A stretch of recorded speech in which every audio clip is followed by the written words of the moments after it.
Je déteste Notion. Dans cette vidéo, je vais t'expliquer pourquoi et quelles sont les applications que j'utilise à la place et qui fonctionnent beaucoup mieux pour moi. Alors d'abord, faut admettre un truc, c'est que Notion, c'est un succès spectaculaire. Ils ont annoncé en septembre 2024 avoir atteint les 100 millions d'utilisateurs. Je sais pas si tu réalises, 100 millions d'utilisateurs actifs, c'est le nombre d'utilisateurs de Snapchat ou de Spotify. C'est énorme. Ils ont aussi atteint une valorisation de 10 milliards de dollars. Je rappelle que c'est une application de prise de notes quand même à la base, donc c'est aussi complètement délirant. Et Notion maintenant est partout, hein. On voit des pubs dans le métro, il y a des milliers de vidéos YouTube de tutoriels Notion, il y a une communauté qui est hyper active, il y a même une économie qui s'est créée sur Notion avec des gens qui vendent leurs propres templates. Bref, Notion est un succès spectaculaire et donc tout ce que je déteste sur Notion, c'est pas quelque chose que je reprocherais finalement aux créateurs de Notion parce qu'ils ont eu raison de faire ça. Ça a marché, ils ont conquis un marché qui est spectaculaire, c'est pas du tout des imbéciles, mais leur produit est simplement absolument pas adapté pour moi et je pense pour beaucoup de gens, y compris des gens qui l'utilisent ou qui essayent de l'utiliser. Alors moi j'ai essayé plusieurs fois d'utiliser Notion sous la pression populaire parce que j'ai une partie de mon équipe aussi qui l'utilise et à chaque fois c'est un peu la même expérience. Là déjà j'arrive sur la page d'accueil de Notion, Build Something Beautiful, je sais pas ce que ça veut dire. Ensuite je descends, ok je comprends qu'il peut m'aider à faire plein de trucs et rien que la première étape, c'est pénible. J'essaye juste de me loguer sur Notion. Ok, je dois entrer mon adresse email là-dessus. Et au lieu d'avoir un simple système de connexion avec un email et un mot de passe, non, je clique sur continuer. Et là, il m'envoie un code de connexion par mail. Je déteste les apps qui font ça. Ça prend 10 fois plus de temps qu'avoir un simple mot de passe.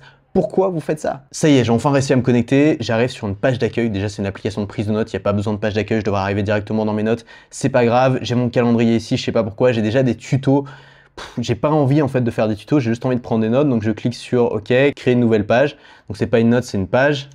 Nouvelle page, je vais à la ligne, je tape des trucs. Bon ça je comprends, l'interface elle est très bien. Et là qu'est-ce qui se passe? Je peux ajouter une page dans la page, qu'est-ce que ça veut dire? OK, je crée ma page, page dans la page. Et là qu'est-ce que je peux faire? Je peux créer encore une page dans la page. OK, j'ai ma page dans la page dans la page. Est-ce que je peux ajouter des tags? Non. Ah, par contre, j'ai un bouton pour mettre de l'IA. Alors, ça sert à quoi? Ouais, en fait, c'est juste ChatGPT intégré dans Notion. Donc, je peux lui poser une question et il va répondre. Génial. Ok, donc j'ai mes pages. Maintenant, je reviens sur ma page d'accueil. Comment je fais pour retrouver mes pages? Aucune idée. En fait, il faut que je revienne dans la page, puis que je clique là, puis que je clique là. Donc, c'est un classement qui est fait de manière rigide. Ça veut dire qu'il ne faut pas que je me trompe. Il faut que je mette la page dans la bonne page. Déjà, les systèmes de dossiers, c'était pas top. Mais alors, les systèmes de pages dans les pages, là, je suis perdu. Ah, heureusement, il y a des templates. Trop bien, les templates de mes influenceurs préférés. Oh là là, mais qu'est-ce que c'est que ça? C'est tellement compliqué. Attends, il y a un tutoriel pour utiliser le template. Ah d'accord, c'est une vidéo YouTube. Ok, donc là j'avais mes notes et maintenant j'ai un tableur Excel. Ok, c'est bien, honnêtement c'est propre. Mais pourquoi est-ce que c'est dans la même app que mes notes? Alors ok, ce passage est peut-être un peu caricatural, mais honnêtement, c'est ce que je ressens à chaque fois que j'essaie d'utiliser Notion et donc j'ai complètement arrêté d'essayer de l'utiliser, j'ai compris que c'était pas pour moi. Et je pense que je suis pas le seul. Je pense que pour beaucoup de gens, notamment les gens qui pensent un peu comme moi, qui ont ma manière de travailler, Notion n'est pas du tout adapté à leur façon de travailler. Et le principal problème qu'il y a derrière Notion, c'est que, évidemment, Notion, le concept de Notion, c'est qu'ils essayent de tout faire. Ils essayent d'être un tout en un. Et ça, c'est très bien résumé par le petit post-it là qui est marqué sur leur page d'accueil où il y a marqué Your AI Everything App. Ça veut absolument rien dire. Et pour moi, ça résume très bien Notion. Notion, c'est une espèce d'endroit où on peut tout faire, mais où on comprend rien. C'est un endroit qui propose des promesses de possibilités de productivité infinie, mais où quand tu arrives dessus, tu sais pas par où commencer, tu sais pas quoi faire. Et donc comme tu sais pas quoi faire, qu'est-ce que tu vas faire? Tu vas aller sur YouTube et tu vas chercher des tutoriels pour utiliser Notion. Et c'est là qu'on arrive dans la formidable machine de créateurs de contenu autour de Notion, c'est que comme Notion est compliqué à utiliser, il y a énormément de créateurs qui prospèrent sur le fait de faire des vidéos d'explication Notion. Et quand on tombe sur des vidéos comme celle de mon pote Théo qui s'appelle Comprendre Notion en 30 minutes, ça veut dire qu'il te faut déjà 30 minutes, non pas pour apprendre à utiliser Notion, mais juste pour comprendre Notion. Ou les tutoriels de mon autre pote Shubham qui t'explique comment utiliser Notion quand tu es débutant, ou les milliers de tutoriels qui existent autour de ça, on comprend que Notion, c'est pas simplement un outil qu'on utilise, c'est une discipline qu'on étudie. Et je pense que c'est une des raisons fondamentales qui fait qu'il y a autant de gens qui utilisent Notion, c'est que il y a une sorte de gratification de se dire « Ok, j'ai appris une nouvelle compétence. J'utilise pas seulement un outil de prise de notes, j'ai développé une nouvelle compétence. Je suis maintenant un expert Notion. » Personne n'a envie d'être un expert Google Notes, parce que Google Notes, c'est facile à utiliser, il n'y a pas d'expertise à développer. Mais on peut avoir cette gratification de devenir toujours meilleur dans Notion. Et je pense que c'est ça le vrai problème au cœur de Notion, c'est qu'en fait, on passe plus de temps à apprendre à l'utiliser et à le bidouiller qu'à vraiment l'utiliser. Et en fait, c'est le pire logiciel de prise de notes qui existe, précisément pour cette raison. Parce que la prise de notes, c'est quelque chose qui demande du focus, de la concentration, et c'est quelque chose qui doit pouvoir être fait très rapidement à n'importe quel moment de la journée.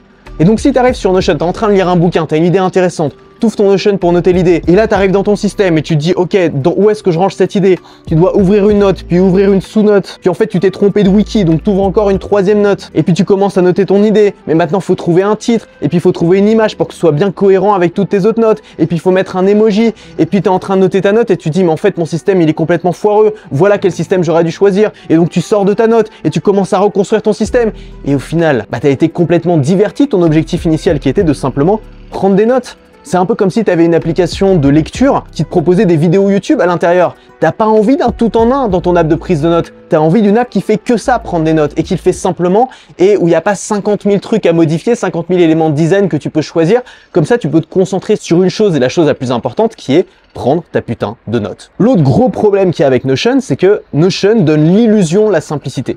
Moi, un truc qui m'a attiré vers Notion au départ, et je pense beaucoup de gens ça a été le cas, c'est le design. Le design est super. Notion, c'est propre, c'est joli, il y a des petits emojis, il y a des titres, les interlignes sont propres. C'est beau en fait. Et comme c'est beau, ça donne l'impression que c'est simple. En plus, c'est un design qui est très minimaliste, c'est noir et blanc. Et comme ça donne l'impression que c'est simple, ça attire le grand public en fait. Ça attire beaucoup de gens qui se disent « Oh, ça a l'air joli ce truc-là, j'ai envie de l'utiliser. » Et en fait, ils arrivent dessus et ils se rendent compte qu'il y a tellement de possibilités différentes qu'ils sont perdus, et c'est là qu'ils entrent dans le cercle infernal des tutoriels Notion. Et c'est comme ça qu'on se retrouve maintenant avec des créateurs qui postent des vidéos YouTube pour dire « Hey, regardez les gars, on peut aussi prendre des notes avec Apple Notes. En fait, il n'y a pas forcément besoin d'utiliser Notion. » Mais c'est du génie. Voilà toutes les raisons pour lesquelles j'aime pas Notion.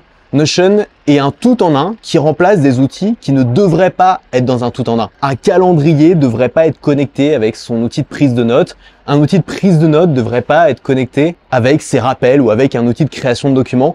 Tout ça sont des choses différentes qui devraient exister séparément. Alors maintenant, je voudrais te montrer ce que j'utilise à la place de Notion depuis des années, que j'adore, qui me permet de travailler, d'avancer, de construire vraiment mes systèmes et d'être vraiment productif, c'est-à-dire que j'utilise ces outils, je crée des choses à l'intérieur de ces outils, plutôt que de configurer ces outils pendant des années. Et la première app que j'utilise depuis des années et qui a vraiment changé ma vie, c'est une app qui s'appelle Beer, qui est disponible sur Mac, sur iPhone, sur iPad, et qui est une vraie app de prise de notes, c'est-à-dire qui permet simplement de prendre des notes. Elle permet de le faire très bien, elle permet de le faire de manière complète, mais elle n'intègre pas d'autres fonctions qui n'ont rien à voir. C'est l'app que j'utilise pour faire mon fameux second cerveau ou alors mes wikis. Ça coûte 20 € par an. C'est vraiment simple, c'est-à-dire que tu ouvres ton app de prise de notes, ça ressemble à une app de prise de notes. À gauche, j'ai mes tags, au milieu, j'ai ma liste de notes et à droite, j'ai ma note ouverte. Je peux créer une note à partir de rien, j'ai pas besoin de mettre de titre si j'ai pas envie de mettre de titre. C'est du Markdown comme sur Notion. Il y a évidemment pas besoin de tutoriel pour apprendre à l'utiliser. Tu ouvres l'app et tu commences à l'utiliser. Tout le monde sait déjà l'utiliser. Il n'y a pas de web app.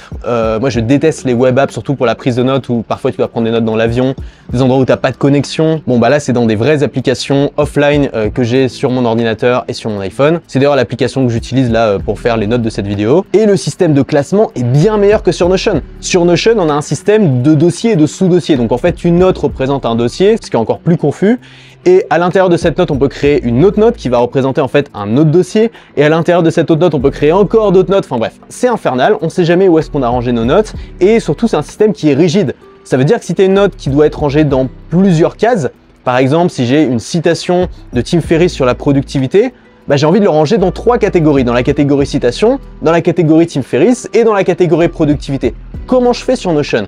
Et sur Beer, je peux le faire parce que c'est un système de tags et donc je mets le tag citation, je mets le tag Tim Ferriss et je mets le tag productivité. Donc ça permet de retrouver ma note beaucoup plus facilement. Ensuite, si j'ai envie juste de prendre une note brouillon, pour ça je vais utiliser Apple Notes, gratuit sur mon téléphone, ça prend 2 secondes, tout est synchronisé, tout est offline, ça marche très bien. Si j'ai envie de faire le plan pour une formation, j'utilise une app formidable qui s'appelle MindNode. Pareil, ça fait des années que j'utilise et que je la recommande. Ce qui est bien avec MindNode, c'est qu'on retrouve le principe de hiérarchie qu'on a sur Notion, sauf que c'est une hiérarchie qui est visuelle. c'est pas des dossiers opaques cachés à l'intérieur de Notes. C'est un arbre que tu peux voir visuellement, sur lequel tu peux zoomer, dézoomer. Il y a une finitude, on sait quand c'est terminé, tout est là, sous nos yeux. Il n'y a aucun système à construire, le design est déjà préétabli, donc on a à se concentrer sur une seule chose, c'est le contenu. Et enfin, les mind maps sont extrêmement rapides à créer, tu as des raccourcis clavier pour tout.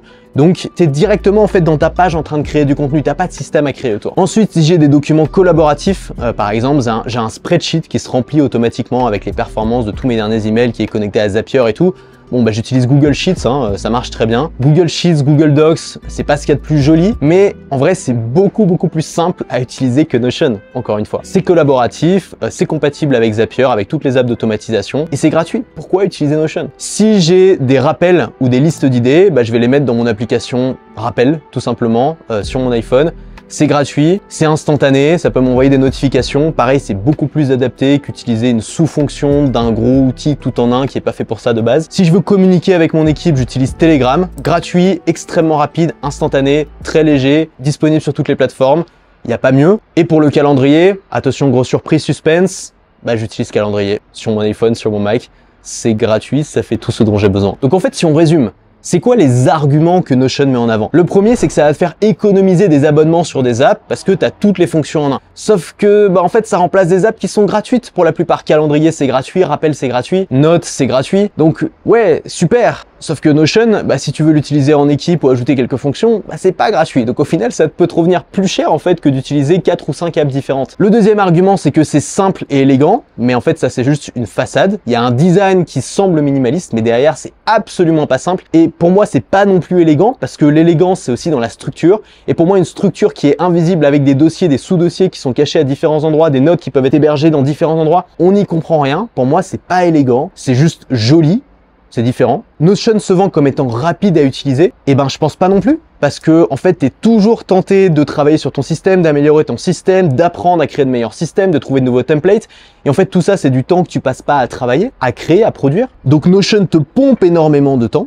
Et on en arrive au problème principal de Notion, qui est aussi la raison de son succès. Hein.